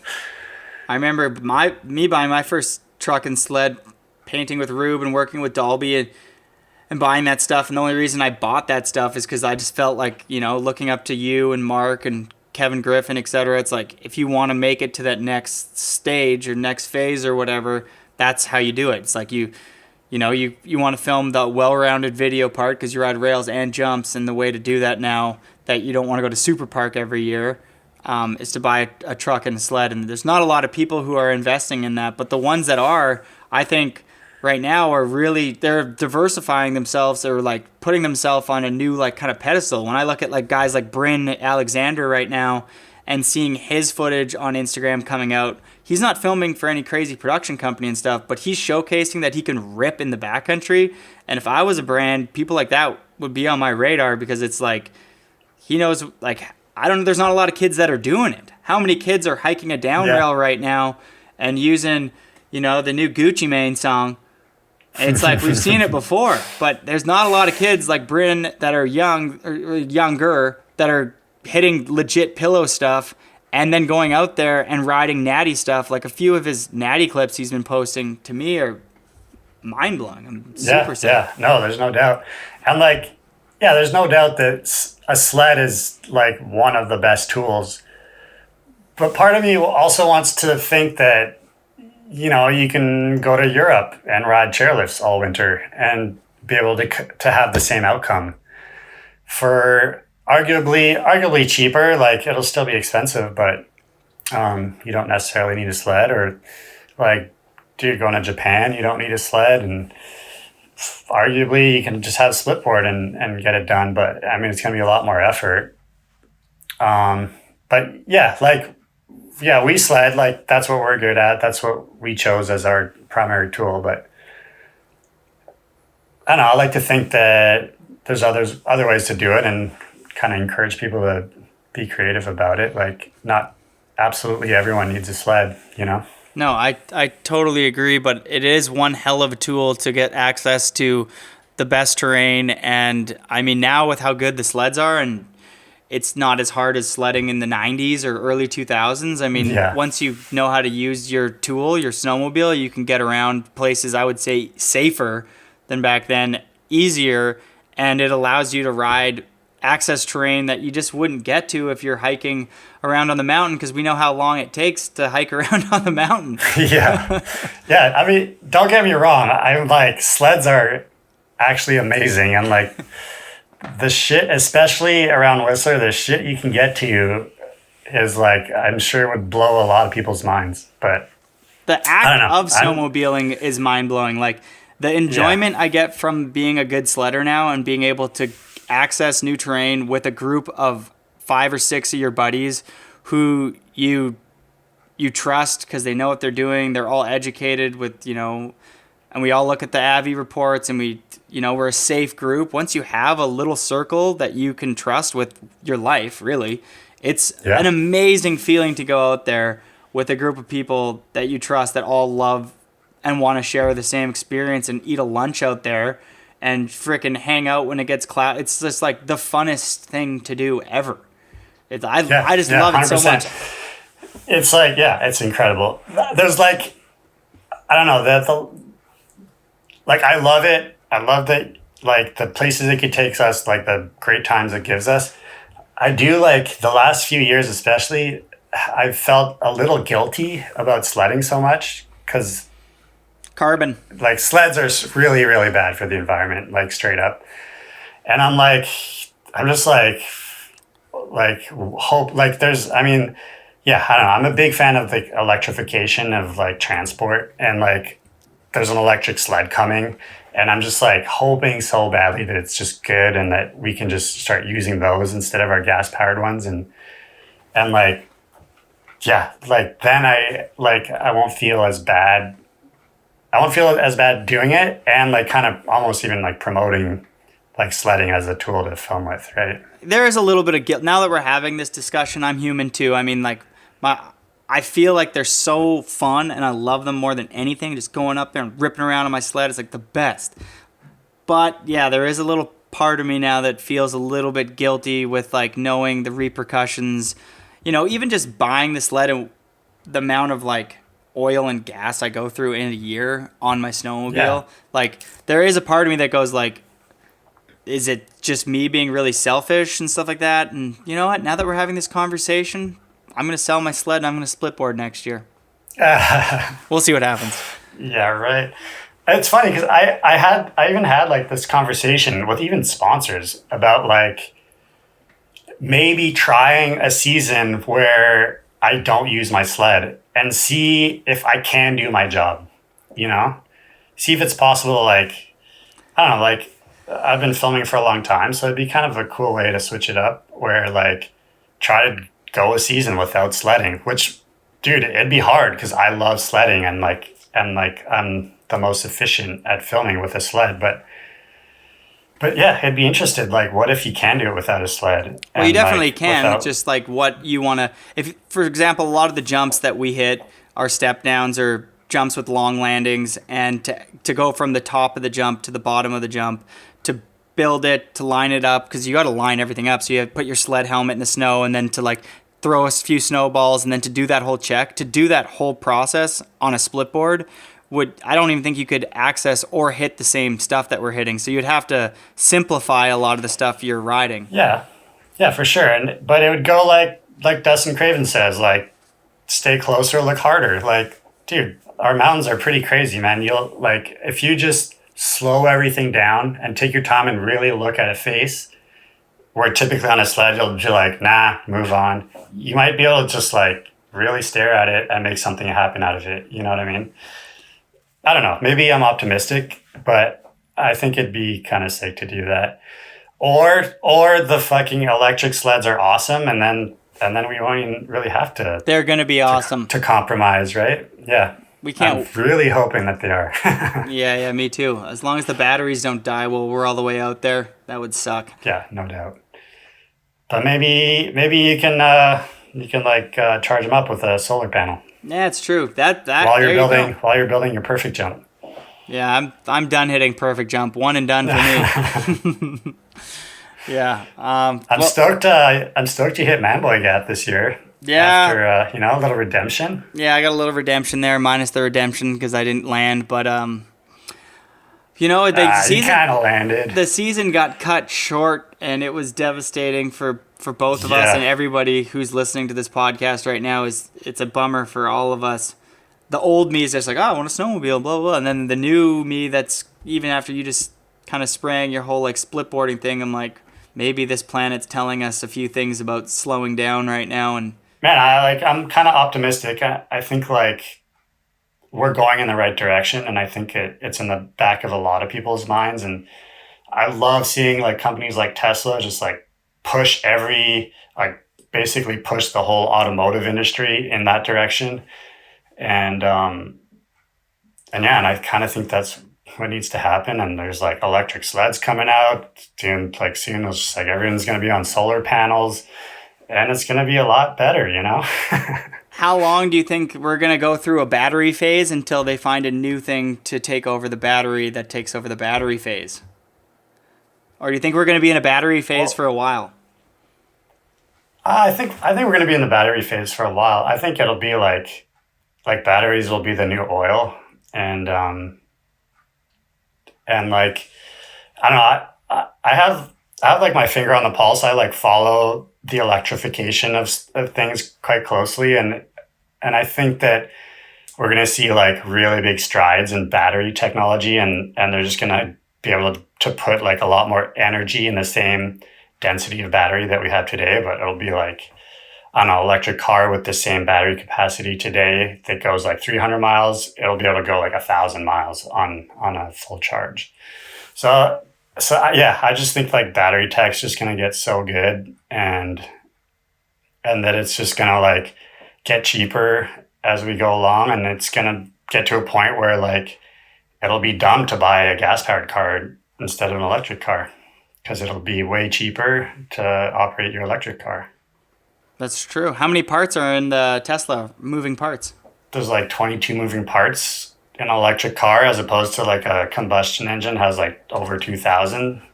So there's like, way simpler, a lot less things can go wrong, and they'll probably last like a lot longer. Let's see. There's a lot of people listening to the podcast. It's a big audience now. We're growing the community here. Do you think people should be throwing their money into Tesla? Should people be buying some real estate? Should they be holding their cash? Should they be buying Bitcoin? Let's get a little investment advice from our boy Belzile. Yeah, I'm not gonna like tell anyone to buy a stock or real estate or anything, but I think it is important to put money aside in the form of savings, and to get a little education on investing, because it'll only better your life, and it's kind of like a delayed gratification where you take a little sacrifice today, and so that later you'll have a lot more money, and then you'll be gratified a lot in a much bigger way. What's a book that somebody should just pick up and read if they're new to the investment world? Do you have a recommendation or a guy that you like, that you follow, a YouTube channel? Yeah, good question, Jodes. Well, I could tell you what book really changed my mindset about money, and it's Rich Dad Poor Dad by Robert Kiyosaki. And it's an older book, but like just really puts things in perspective, and it really kind of changed my ways. And then as far as like YouTube, I really like this guy called Graham Stephan, and he's really good at explaining things, and he's a real estate investor, but he also kind of knows a lot about investing in general. So I like listening to him and hearing what he has to say. That's Graham Stephan? Yeah, he's got a lot of videos on YouTube. I've heard rumors that, are you going to be starting a YouTube finance channel or anything like that? Is there any way people can collaborate with you in case they're multimillionaires and they want to be? Matt's really big into the real estate investment. He's got quite a few properties, quite a few doors for those really big real estate advocates here that know the lingo. Is there a way that somebody could maybe reach out with you if they want to collaborate? Yeah, I have been thinking about doing a YouTube thing, but I don't know. I haven't really decided. I feel like it'd be quite a big undertaking, but it's in the works. But dude, I'm stoked when people DM me about like investing and kind of what they're up to, or asking for advice. I don't mind doing that. Like, I just want to make it clear I'm not like a financial advisor, and I can't give you like concrete financial advice. I could just kind of tell you what my opinion is and what I'm doing. And but I'm stoked when people DM me about some of that stuff, because I love it. I read about it every day, and I'm always kind of learning about investing. So, what's your rule of thumb for, if somebody gets $100 paycheck, how much should they be putting away into savings? Well, it depends. Like the rule of thumb, according to all the books, is like put 10% of your income into savings, and the whole thing is to pay yourself first. So you put that money away before you get to spend it. Otherwise, no, there's undoubtedly you'll spend it. But like, I don't know, like people that are like professional athletes, like snowboarders, skateboarders, or whatever, like you should be putting like a lot more because typically our career spans are a lot shorter, right? So I try to put like 20% of my income away into investments. And there's that pro skater who was on DC for a while, Mikey Taylor. Mikey Taylor. He's really transformed into a huge, what's his commune capital or whatever like that. He's a big advocate for investing in real estate and stuff like that. Do you follow? Do you like what he's been spraying these days? Yeah, dude, big time. Like huge fan of Mikey Taylor. Yeah, I've listened to a few podcasts where he's the guest, and like it just resonates so much with me because it's the whole story of like he was a professional skateboarder, and he was really good at putting money away and making his money work for him, so that the day he got dropped, he was fine. Like he wasn't scrambling or like having to get a job, like just any job with no like real experience.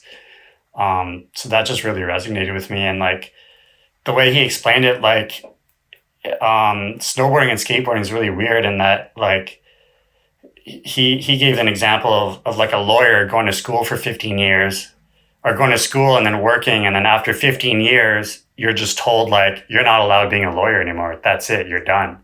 Even though you invested like 10, 15 years of your life into this career and all of a sudden you're not allowed to do it. Like that's kind of crazy. And so it could like really catch you off guard if you're not like financially ready. And so that's kind of like the motivator. And so that like when the sponsor train ends, that I'm not going to like be caught with my pants down. And, you know, I could, if I want to, keep snowboarding every day the way that I have been. And that's kind of like why I invest, is that so I could kind of keep snowboarding even though my sponsors don't pay me to do so. So probably 98% of the people who are listening to the podcast clearly aren't pro snowboarders. They're just everyday people. Do you have any advice for the average Joe, just like what they could do to maybe save some money, what things they shouldn't be spending their money? Just a last little tip here before we go. Yeah, that's hard. Just like look at what's coming in and look at what's going out. And if what's going out is bigger than what's coming in, then like that's not a good thing. And you'd have to make the adjustments, right? But like I think the big thing is just to like read about money. Maybe don't always trust what your bank's trying to sell you, and get some, they call it financial literacy, so you know how to like what all the terms mean and know what you're getting into, you know?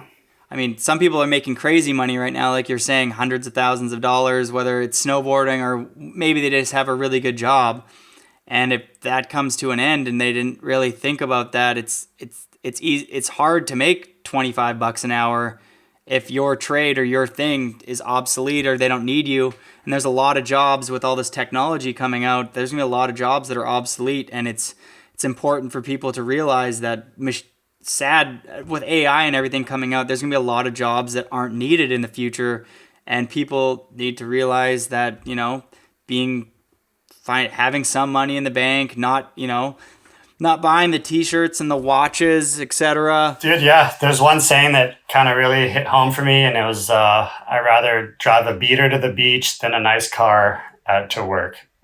So being kind of like, you know, let's all meet on the beach, man. Let's end on that note right there. Hell yeah. Well, in my case, I'll drive my old Toyota Tundra to the Brandywine parking lots instead of a Tesla to work. And then once you make enough money off your real estate, then you can pay for the Tesla. Am I right? There you go. There you go, buddy. I like to hear it. Thanks for coming on the show. Everybody be awesome. Be nice to each other. It's a good time in the world to be a better person than you were yesterday. Hell yeah, Jody. Thanks so much for having me, man. I'm honored. All right. Take care, Matt. Good to see you, buddy. You too, man.